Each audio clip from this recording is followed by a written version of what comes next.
Hi, welcome to Tasty Taste Kitchen, and today we're going to be making cottage pie. Cottage pie is very similar to shepherd's pie, except for it substitutes the lamb for ground beef. The shepherd's pie consists of three main components: the mince, the potatoes, and the cream sauce. Start off on the sauce. You're going to add in approximately 3 tablespoons of butter into the pan and slowly let it melt in. Now, once your butter's all melted, you're going to slowly add in 3 tablespoons of all-purpose flour. Once the flour smell is completely evaporated from the roux, you're going to slowly add in 1.5 cups of milk, slowly, so that you don't form a lumpy sauce.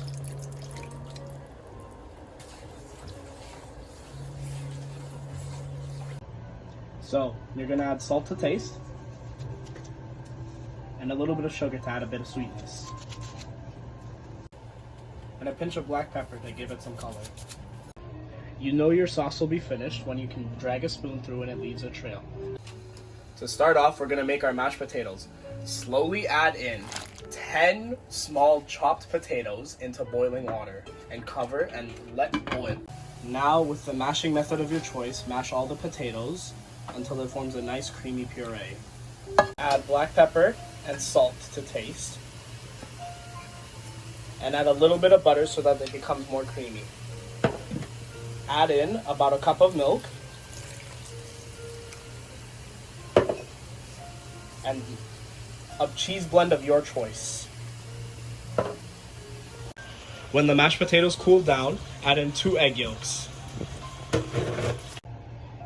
In another pan, add 2 tablespoons of olive oil,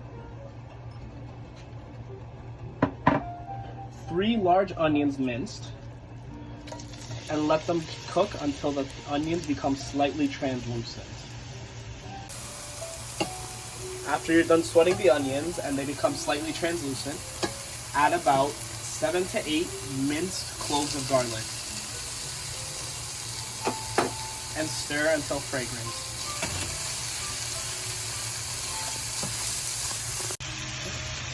Once the garlic and the onion have all been mixed together, add in 1 large grated carrot. And mix until all the flavors have combined.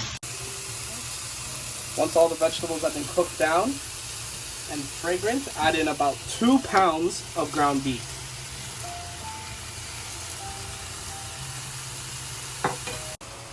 Add a stock cube and a cup of water if you don't have beef stock or chicken stock for a substitute.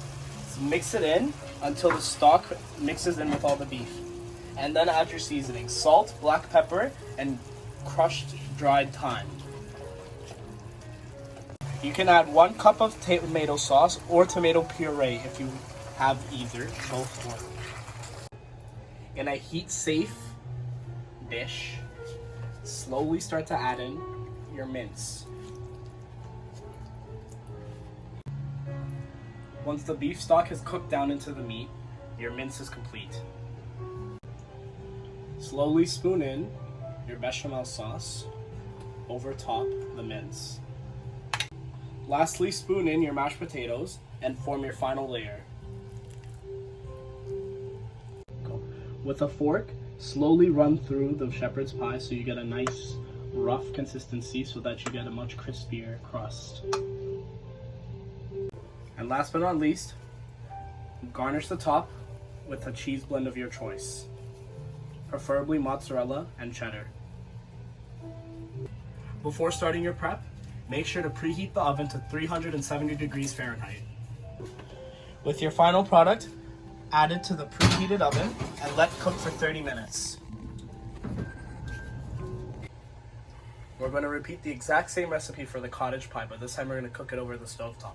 It won't be as crispy as if you were to put it in the oven, but it's going to cook the exact same. The one that we made on the stovetop is now complete. However, it's not crispy, it still tastes the same as the first one that we made. Your cottage pie is about done once you see that it's nice and brown on the top and it's bubbling a little bit. Take it out of the oven and set to cool.